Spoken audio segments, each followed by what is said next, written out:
If you have found this reading, I feel like you're here for a reason, like it is meant to be. It is meant to be. I have manifested, okay, as well, that you would find this reading only if it's meant for you. So if you're here, you're meant to be here. There is a person here that thinks about you a lot, especially when they're resting, or they can be dreaming about you when they're sleeping. But I just feel here that this person thinks so much about you. I also feel here as well that this person is going to invite you out on a trip or some kind of a location which can kind of feel a bit like a trip, because they have immense feelings for you. Their feelings for you are so incredibly strong. They feel so connected to you, so drawn to you. They feel like they have never felt so drawn to a person before. And especially with the Six of Cups, they just have these romantic energies towards you. They feel romantically connected to you, romantically drawn to you. They have a lot of appreciation, love, respect, desire towards you. They feel like you are so attractive and you have so much to give. You're a really kind person. You're very genuine. You just have a really beautiful energy within yourself, and you have a lot to give. So, especially with the Six of Cups, there's a really powerful energy here of love, admiration, understanding, and especially with the Queen of Swords here as well. There's a sense here that they just feel like you really are so special, and that they have love towards you, and that they have basically fallen in love with you. Okay, that is really what I'm seeing here, is that they feel like they've fallen in love with you. And it's happened very unexpectedly, because they didn't imagine for this to happen. They didn't think that this was going to happen, but it just did. There is a very specific kind of quiet that lives inside a person who has spent years expecting to be disappointed. It isn't a loud, angry cynicism. It doesn't walk into a room picking fights or declaring that romance is dead. It is much softer than that, much more domestic. It looks like someone who goes on dates with a mental clipboard tucked behind their ribs, quietly waiting for the first sign of cruelty, the first hint of carelessness, the first small lie that will give them permission to pack their bags and retreat back to safety. When you have been hurt enough times, disappointment stops feeling like a tragedy. It starts feeling like an old friend. It is familiar. It arrives on schedule. Now, you know exactly what to do with it. You close your hands, step backward, and you congratulate yourself on being smart enough to see the trap before the teeth snap shut. For people who live like this, emotional survival depends on finding the flaw. If they can find what is wrong with you early enough, they never have to face the terrifying possibility of opening their chest and letting you in. They can manage a flawed connection, because a flawed connection has rules, and rules keep you alive. And then they met you. They didn't tell you this, of course, but when the two of you first started talking, they were already waiting for the collapse. They listened to your voice, half expecting to hear the subtle condescension they were so used to from past partners. They watched the way you handled small frustrations, waitings for the sudden flare of temper or the cold, passive-aggressive withdrawal they had learned to navigate in other rooms. They watched how you treated people who could do nothing for you, waiting for the mask to slip. They waited 1 week, 2 weeks, a month. They waited for you to play the usual games, the calculated delays before answering a message, the strategic withholding of affection, the subtle backhanded compliments designed to keep them insecure and eager to please. And nothing happened. You were just kind. Not the performative kindness of someone trying to sell an image, but the steady, unremarkable kindness of someone who simply doesn't know how to be anything else. When you asked how their day went, you didn't check your watch while they answered. When they shared something awkward or unpolished from their past, your eyes didn't narrow in judgment. You simply softened. And when you needed something from them, you asked for it plainly, without guilt, without manipulation, and without making them feel like they were standing trial for a crime they hadn't committed. The cruelest thing you can do to someone who is used to war is invite them to sit down in a quiet garden. That was the first moment the ground began to give way beneath their feet.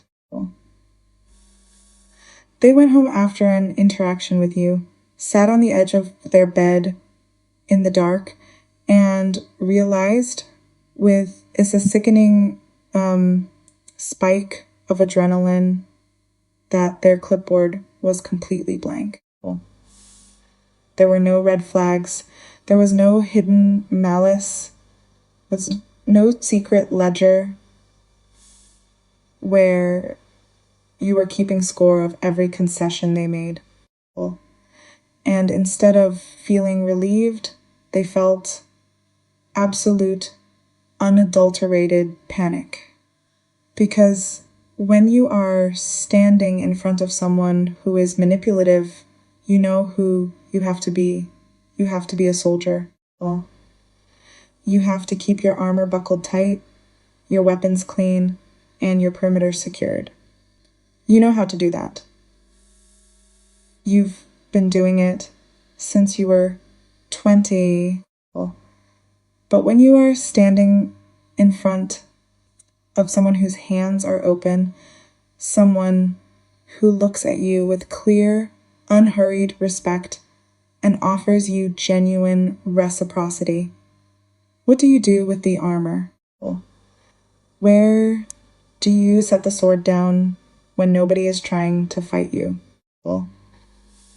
This is the hidden psychological crisis that nobody talks about when it comes to healthy love.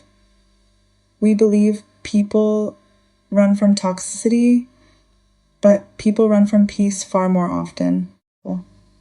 Chaos is easy to understand. In chaos, the problem is always outside of you. The problem is their inconsistency, their selfishness, their inability to show up. You can spend years obsessing over someone else's flaws because it keeps you from ever having to look at your own emptiness. You have spent so much time wondering why this person has been so quiet lately, never realizing that your simple, uncomplicated goodness has backed them into the most terrifying corner of their life. They are silent right now, not because they are indifferent, but because your integrity has completely stripped them of their excuses. Think about what your existence actually demands of them. You are not someone who survives on crumbs. You don't tolerate half measures. You don't reward inconsistency. And you don't chase after people who pretend to be emotionally unavailable to look mysterious. You walk with your own self-respect intact. You give warmth freely, but you expect it to be met with equal warmth. You walk the walk, and you quietly require the people in your orbit to do the same. And for someone who has built an entire life out of low effort, low risk, superficial connections, meeting someone of your caliber is an existential reckoning. They realized that if they want to be with you, they cannot remain the person they were 6 months ago. They cannot be the casual dater who drifts in and out of people's lives without leaving a footprint. They cannot hide behind vague promises or rely on charm to smooth over a lack of character. They can't not use their past wounds as a permanent get out of jail free card for bad behavior.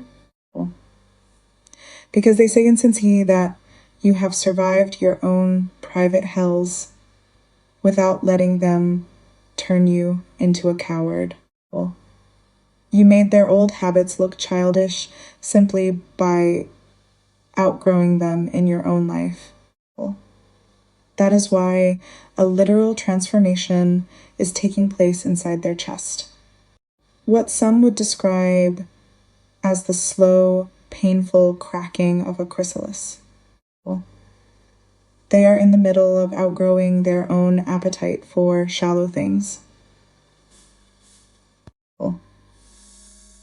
They find themselves sitting with their old friends, listening to the same old complaints about dating and relationships, and suddenly feeling like a complete stranger in their own circle.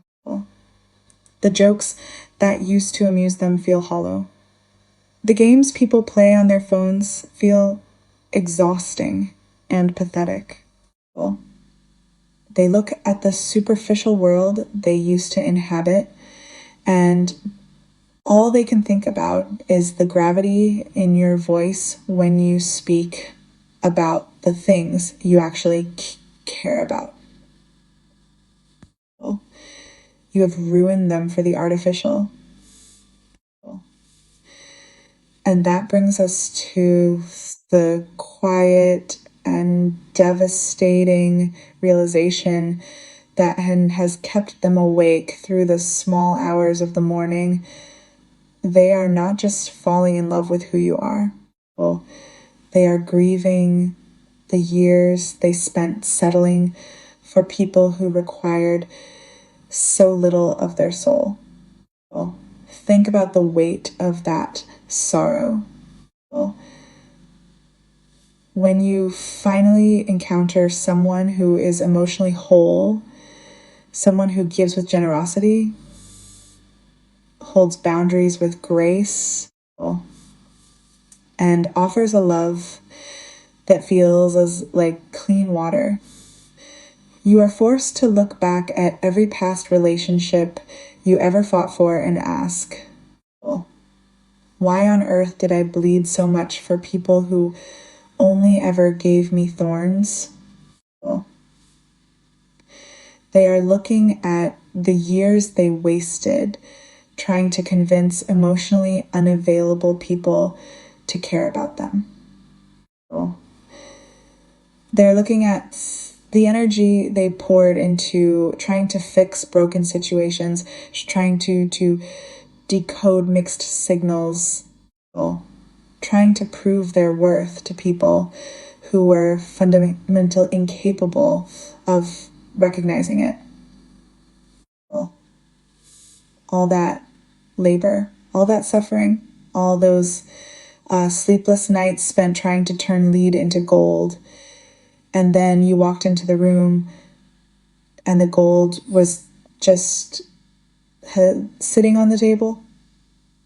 Unconditional, unforced, offered with a gentle, matter-of-fact clarity that made all their past struggles look like madness. The contrast is almost too much for a human heart to bear. This is why they look at you sometimes with that strange, stunned expression. The one that looks almost like disbelief, or reverence, or a quiet internal awe.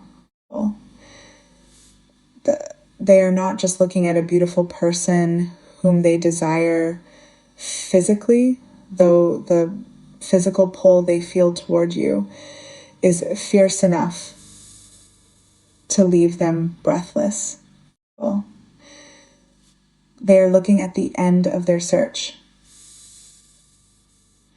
Do you understand what that means to an exhausted spirit? To realize that you no longer have to scan the horizon? To realize that the question that has been humming in the back of your mind for a decade, is there anyone out there who actually means what they say, has finally been answered in the affirmative? It solves their relationship status, yes, but more importantly, it solves their loneliness, not the situational loneliness of having an empty bed on a cold night, but the deep cosmic loneliness of being someone who wants to love deeply in a world that only knows how to skim the surface. They had resigned themselves to the idea that real, reciprocal, balanced devotion was a myth people told each other to get through the winter. Finding you was like watching a mythical creature walk out of the woods and sit down beside them on a park bench. So what are they doing with this realization right now? Well, they're holding it very, very close to their chest. They are in that delicate, suspended state where the truth is too large to speak casually, but too heavy to carry alone for much longer. They're holding themselves back, not because they want to play hard to get, but because they understand the sacredness of what they are holding.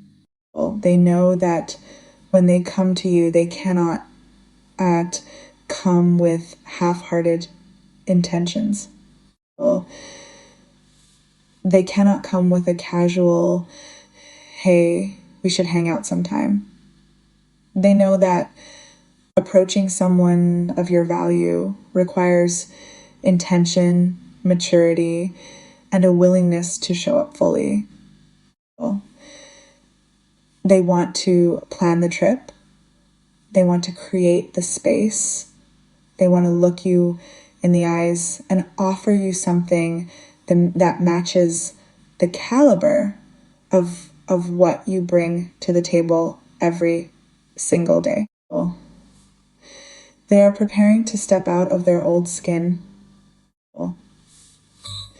You have spent so many years being the one who loved more, the one who gave more, the one who stayed longer than you should have, that you have forgotten what it feels like to simply be received.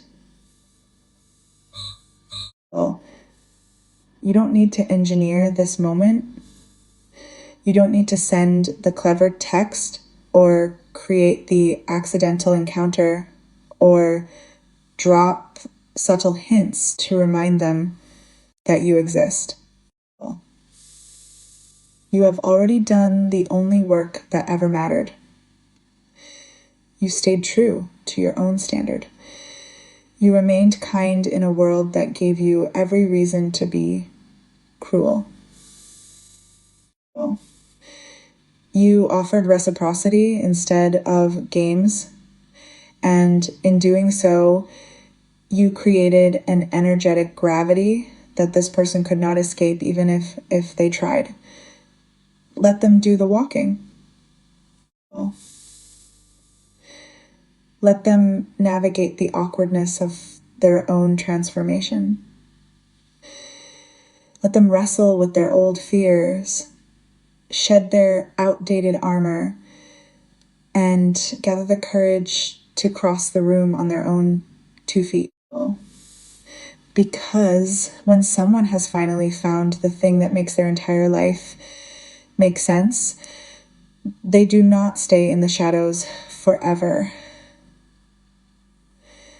The movement is coming. It will not arrive with the frantic, chaotic energy of past connections that left you drained and questioning your sanity. It will arrive with the slow, deliberate weight of a decision that has been forged in the quiet fire of genuine self-reflection. They are going to step forward with actions that leave no room for doubt. They are going to treat you with the profound, unhurried respect that you have always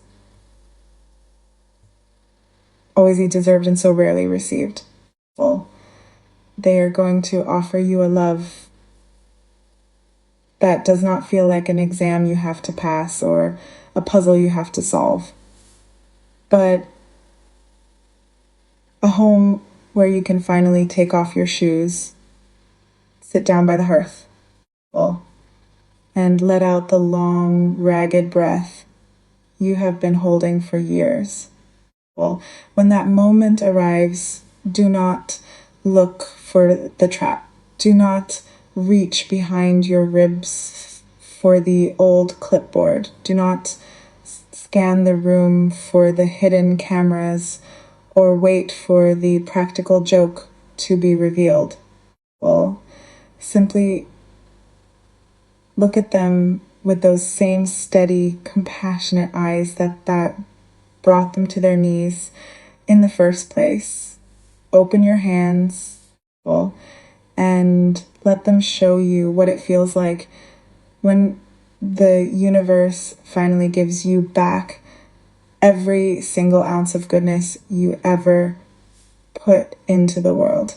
You, my love, have learned that you cannot stay where your love is taken for granted, that you cannot remain where somebody's choice is indecision. And you are realizing that on the other side of choosing yourself is being chosen fully and wholly by somebody. Angels, what can you tell us about what is taking place for you in love right now? I'm definitely seeing a heart opening. There's a heart opening.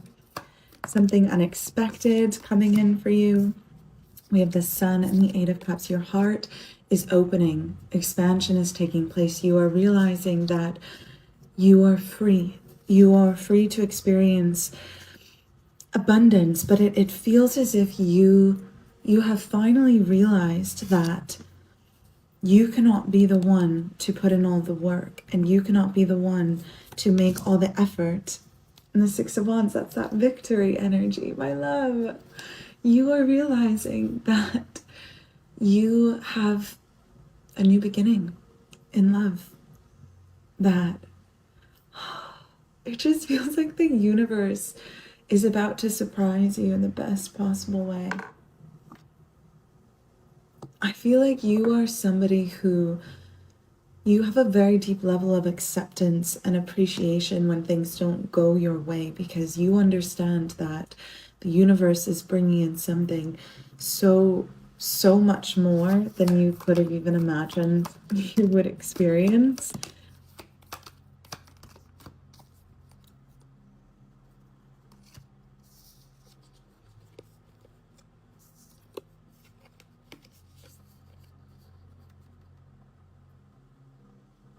Somebody let you down.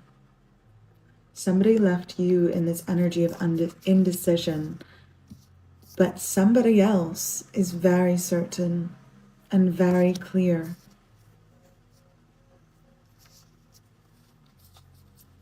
You're receiving clarity in love. You're receiving commitment and devotion. You are shedding such powerful layers of yourself and coming closer to this realization of like, you don't deserve to be an option. You don't deserve to feel like an option. I think at the end of the day, we all have choices to make, right? But you shouldn't be left feeling like a choice to somebody. It's very easy to choose you. It's very easy to love you. And I feel like that's what you're about to be shown. Angels, tell me more. The Queen of Cups.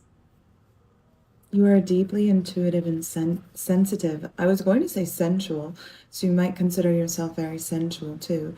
But you are an intuitive, sensitive, and sensual individual. And you've worked very hard to become who you are. You have worked very hard to move beyond fear and remain soft and remain connected to your emotions. There's really, as I'm splitting the deck, there's this energy of like you have been undervalued in the past or just taken for granted and made to feel like you are not worthy. But what this new love offers you, the Six of Cups, the Three of Cups, and the Ace of Wands,